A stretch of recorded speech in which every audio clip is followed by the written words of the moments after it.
Welcome to ED साबित YouTube channel को। आज आम अष्टम श्रेणी साहित्य सुरभि प्रथम पाठ आस उत्कल पढ़ा जोटा बही आम चेंज हो बदल जाइए नुआ बही आम पढ़ा। प्रथम पाठ तार हूँ आस उत्कल बहीर नाम हूँ साहित्य सुरभि। आसतु यार कवि होउचंती जातीय कवि वीरकिशोर दास। चलतु आम सर्वप्रथम कवि परिचय जानिबा। देखंतु कवि परिचय वीरकिशोर दास जातीय कवि वीरकिशोर दास। ओडिया साहित्य रे वीरकिशोर दास जातीय कवि भाବେ परिचित।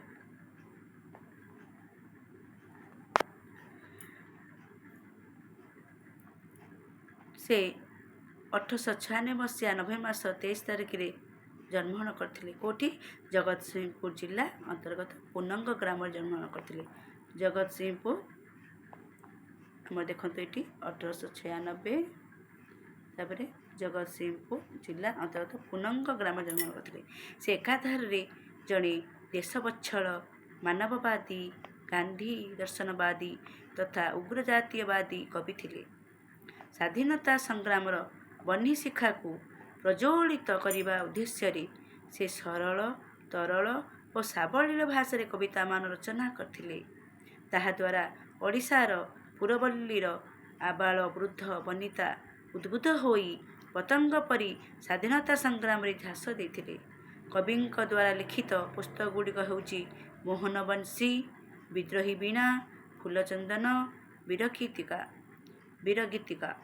स्वाधीनता संग्राम समय रचना स्वाधीनता संग्राम रचना होता प्रभृति। आस उत्कल यहाँ भेरी इंपोर्टाट। आस उत्कल कविताटी कवि द्वारा लिखित वीरगीतिका कविता संकलन आनीत। ये प्रश्न आसब आस उत्कल कविताटी कवि द्वारा लिखित क्यों संकलन आसी अच्छी ये कह वीरगीतिका संकलन आसी अच्छी। आसतु आम आम पाठ को पढ़ा। आसतु देखंतु आस उत्कल यार टिके पृष्ठभूमि आम जानिबा। एथिरे कौन कौन वर्णना होती एथिरे उत्कलवासी से जो समस्ते मिल पूर्व कथा पुराणा कथा मन पकई देश जाति भाई मानकर आउ मन पकई गर्व मथा तलुक नई जाइए। आम स्वाधीनता संग्रामी बक्सी जगबंधु चंदन हजूरी कथा ये मन पकई जश ख्याति केवे मलिन हेनी से अमलिन हो रे। पाइक पुओ मान वीर जाति मान गर्व कथा कहते जो मैंने स्वाधीनता यज्ञ आहुति देते।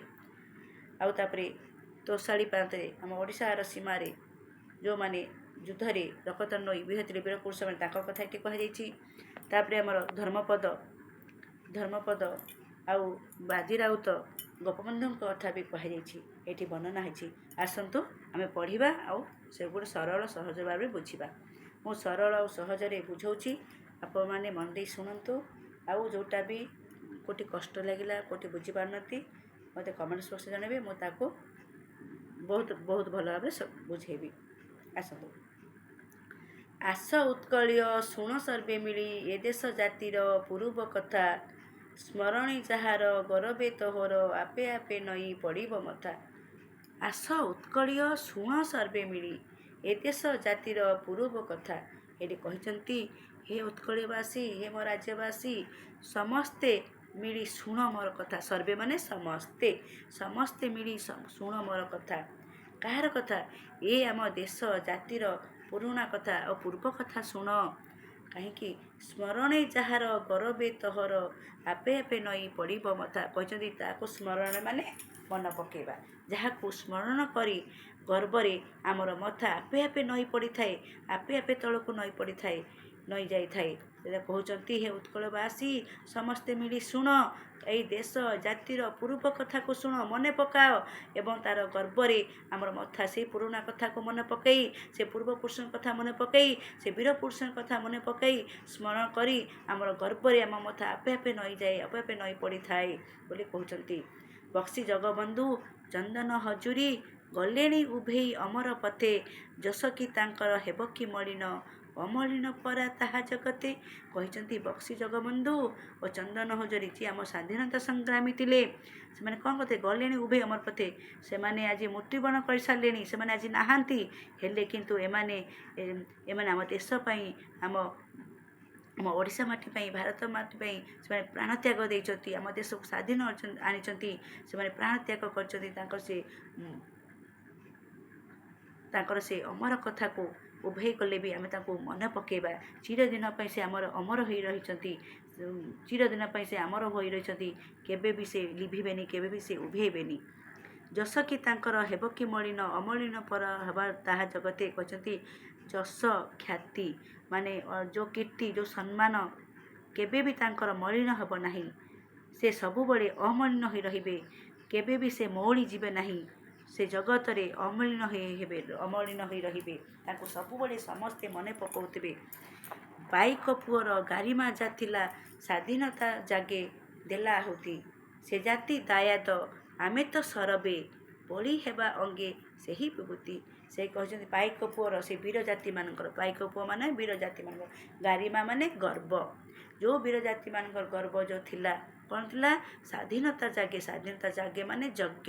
ଯେଉଁ ସ୍ୱାଧୀନତା ଯଜ୍ଞରେ ସେମାନେ ଦେଲେ ଆହୁତି, ଯେଉଁ ପ୍ରାଣ ତ୍ୟାଗ ଦେଲେ। ଆହୁତି ମାନେ ଯେଉଁ ଆମେ ଯଜ୍ଞ କରୁଛେ, ଯେଉଁ ନୈବେଦ୍ୟ କରି ଆମେ ଆହୁତି ଦେଇଥାଏ ହେଲା। ଯେଉଁ ସରସ୍ୱତୀ ପୂଜା କରୁ, ଗଣେଶ ପୂଜା କରୁ, ଘରେ ଆମେ କରୁ ସତ୍ୟନାରାୟଣ ପୂଜା, ଯେଉଁ ବି ଆମେ ମନ୍ଦିରରେ ବି ଯେଉଁ ପୂଜା କରୁଛୁ, ଆମେ ଯଜ୍ଞ କରିଥାଉ, ଯଜ୍ଞରେ ଆମେ ଆହୁତି ଦେଇଥାଉ। ସେ ଆହୁତି ହେଉଛି ଯଜ୍ଞର ଶେଷ ହେଲା ପରେ ଯେଉଁ ଅଂଶଟା ଥାଏ, ଯେଉଁ ପାଉଁଶ ବୋଲି ଆମେ କହିଥାଉ, ତାକୁ ଆହୁତି ବୋଲି କହିଥାଉ ହେଲା। ସେ ବିଭୂତି ମାନେ ଐଶ୍ୱର୍ଯ୍ୟ ବା ଦାୟତ, ସେ ଐଶ୍ୱର୍ଯ୍ୟ ଓ ସମ୍ପତ୍ତି। ଯେଉଁ ପାଇକ ପୁଅର, ସେ ବୀର ଜାତିମାନଙ୍କର ଯେଉଁ ଗର୍ବ କଥା, ସ୍ୱାଧୀନତା ଯଜ୍ଞ ଦେଇଥିଲେ, ଯେଉଁ ଆହୁତି ଦେଇଥିଲେ, ସେ ଜାତିର ଦାୟିତ୍ୱ। ଆମେ ତ ସେଇ ଜାତିର ଉତ୍ତରାଧିକାରୀ ଆମେ ସମସ୍ତେ ଅଟୁ। ସେଇ ଜାତିର ସେଇ ଦାୟିତ୍ୱ, ସେଇ ଜାତିର ଆମେ ଉତ୍ତରାଧିକାରୀ ଆମେ ସମସ୍ତେ ଅଟୁ। ବଳି ହେବା ଅଙ୍ଗେ ସେହି ବିଭୂତି, ସେ ପାଉଁଶକୁ ଆମେ ଆଜି ଅଙ୍ଗରେ ନିଭାଇବା ବା ଅଙ୍ଗରେ ଲଗାଇବା, ଲେପନ କରିବା ବା କପାଳରେ ଆମେ ଲଗାଇବା ବୋଲି କହୁଛନ୍ତି। ତୋଷାଳି ପ୍ରାନ୍ତରେ ଦିନେ ବହିଥିଲା, ସମରେ ବୀରର ରକତ ନଈ। ସ୍ୱାଧୀନତା ପାଇଁ ପ୍ରାଣ ଦେଲେ ଯେତେ, ପଚାରିଲେ ମାଟି ଯିବ ତ କହି। କହୁଛନ୍ତି ତୋଷାଳି ପ୍ରାନ୍ତ ମାନେ ଉତ୍କଳର ଆଉ ଗୋଟିଏ ନାଁ। ପ୍ରାନ୍ତର ମାନେ ସୀମା।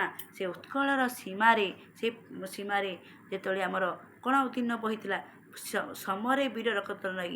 ସେଇ ଯୁଦ୍ଧରେ ବୀର ପୁରୁଷମାନେ ରକତ ନଈ ବହିଥିଲା। ଯେତେବେଳେ ଆମ କଳିଙ୍ଗରେ ଯେଉଁ ଯୁଦ୍ଧ ଚାଲିଥିଲା, ସେତେବେଳେ ଦୟାନଦୀ ରକ୍ତର ନଈ ଛୁଟିଥିଲା। ସେହି କଥା ଏଠି କହୁଛନ୍ତି କବି। ତୋଷାଳି ମାନେ ଆମର ଉତ୍କଳର ପ୍ରାନ୍ତରେ, ସୀମାରେ ଦିନେ ବହିଥିଲା କ'ଣ? ରକତ ନଈ। ସେ ବୀର ପୁରୁଷମାନଙ୍କ ଯେଉଁ ସମର, ଯେଉଁ ଯୁଦ୍ଧ କରୁଥିଲେ, ବୀର ପୁରୁଷମାନେ ଯୁଦ୍ଧ କରିଥିଲେ, ତାଙ୍କର ରକତ ନଈ ସୁଅ ଛୁଟିଥିଲା ବୋଲି କହୁଛନ୍ତି। ରକତ ନଈ ପାଲଟି ଯାଇଥିଲା। ସେ ନଈ ରକତରେ ପରିଣତ ହୋଇଯାଇଥିଲା। ଆଉ ରକତ ରକ୍ତ ହେବ ହେଲା। ସ୍ୱାଧୀନତା ପାଇଁ ପ୍ରାଣ ଦେଲେ ଯେତେ, ପଚାରିଲେ ମାଟି ଯିବ ତ କହି। ଯେଉଁ ସ୍ୱାଧୀନତା, ଯେଉଁ ଦେଶର ସ୍ୱାଧୀନତା ପାଇଁ ପ୍ରାଣ ଦେଇଛନ୍ତି, ଦେଶର ସ୍ୱାଧୀନତା ଆଣିବା ପାଇଁ ଯେଉଁ ପ୍ରାଣ ଦେଇଛନ୍ତି, କିନ୍ତୁ ପରାଧୀନତା ସ୍ୱୀକାର କରିନାହାନ୍ତି। ଆମ ବୀରପୁରୁଷମାନେ, ଆମ ସ୍ୱାଧୀନତା ସଂଗ୍ରାମୀମାନେ ପରାଧୀନତାକୁ ସ୍ୱୀକାର କରିନାହାନ୍ତି। ସେହି ମାଟି ମାଆକୁ ପଚାରିଲେ ଆମ ବୀରତ୍ୱର କାହାଣୀ କହିବ। ସେ ମାଟି ମାଆକୁ ପଚାର, ସେ ମାଟି ମାଆକୁ ପଚାର, ସେ ଆମ ଗାଥା କହିବ, ଆମ ସେ କାହାଣୀ କହିବ ବୋଲି କହୁଛନ୍ତି। ଶାନ୍ତି ମୈତ୍ରୀ ପ୍ରୀତି ପୂତବାଣୀ ଯହିଁ, ସ୍ଫୁରୁଥିଲା ପ୍ରତି ଅନ୍ତର ଭରି।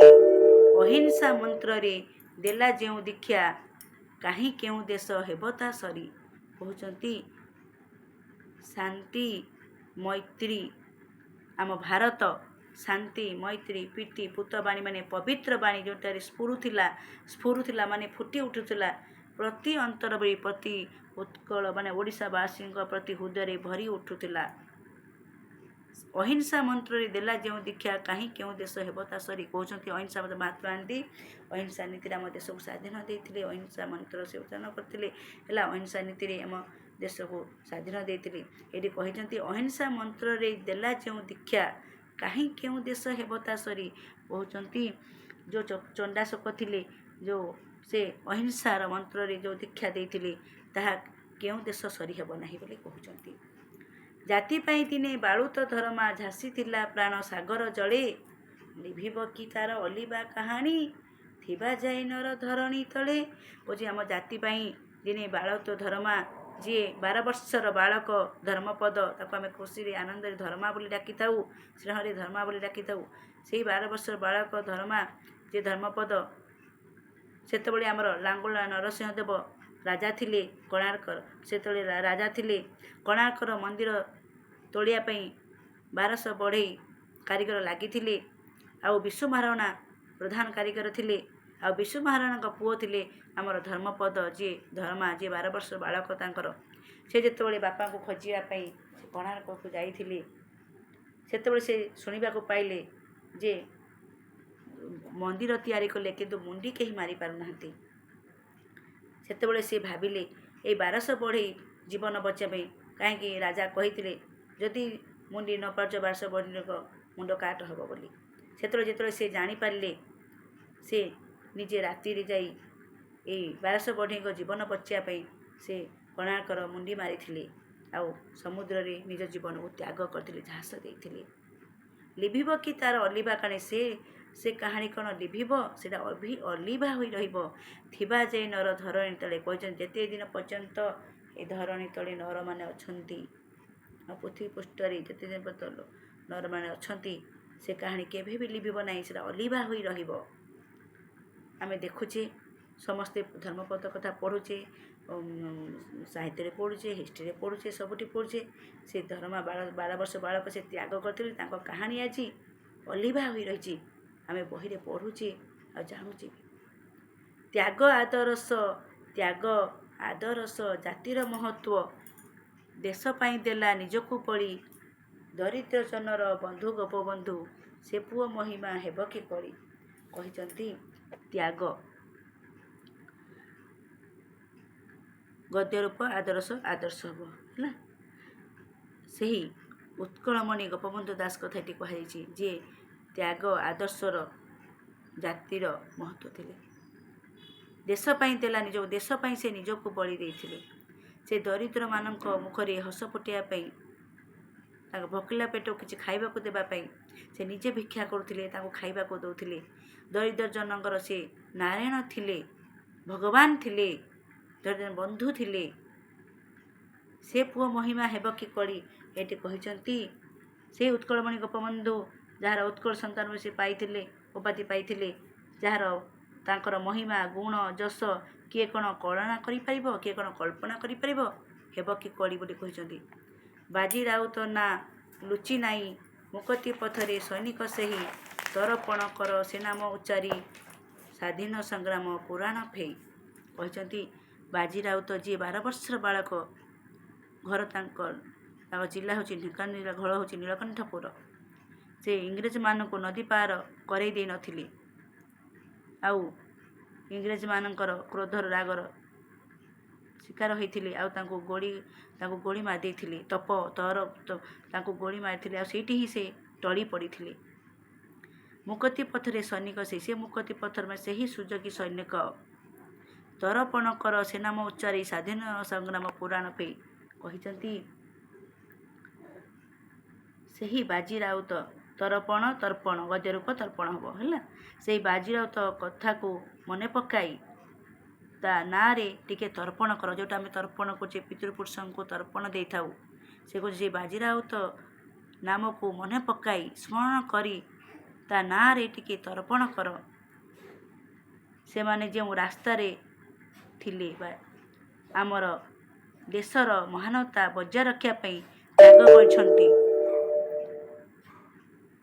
आमे मध्य प्रतिज्ञा करिबा सही रास्ता रे जीवापाई आ दरकार पड़े आम जाति आम प्राण बड़ी देबा बोली कहछंती एठी आमर कविताटी शेष है आपन केमती लगुच मते कहिबे मु तो मोर सरल भाषा रे बहुत सहज सरल बुझेछि आपन बुझवा शैली केमती लगिला आपन कमेंट्स बक्स जनइबे आउ तापर आम नेक्स्ट वीडियो यार क्वेश्चन आंसर करबा क्वेश्चन आंसर डिस्कस करबा तापर नेक्स्ट आम सेकेंड चैप्टर आनिबा है आउ मते निश्चित जनइबे आपन केमती लगिला प्रिय छात्र छात्री माने समस्त देखंतु आउ चैनल को जदि नुआ देखुचंती सब्सक्राइब करंतु लाइक करंतु नोटिफिकेशन बेल को क्लिक करंतु देखिए जिते वीडियो जीवा आपन पाखो आग मेसेज जीव बहुत बहुत धन्यवाद जय श्री कृष्ण।